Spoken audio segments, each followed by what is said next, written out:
وفي الشوط الثاني بطبيعه الحال لعبنا ضد منتخب اللي بهذه المناسبه كنحييه على لا كاليتي ديالو وعلى كذلك الروح اللي بين عليها، وكان الند لينا، وكنا عارفين بان يصعب علينا المأموريه في الشوط الثاني. وراه ابانوا على علو الكعب ديالهم خصوصا في وسط الميدان وفي الهجوم، لكن الحمد لله ربي وفقنا باش نديروا التغييرات اللي كانت في الوقت المناسب واللي عطات الاكل ديالها، وتمكنا باش نسجلوا الهدف الثاني والهدف الثالث.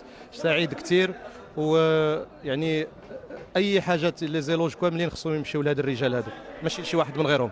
لكن كذلك أنت طارق بطل إفريقيا المحليين، ميدالية أولمبية، اسمح لي أقولها لك في انتظار المباراة النهائية، كل ما تلمسه يتحول إلى ذهب. اشرح لي هذه النجاحات على المستوى الشخصي كمدرب للمنتخبات المغربية.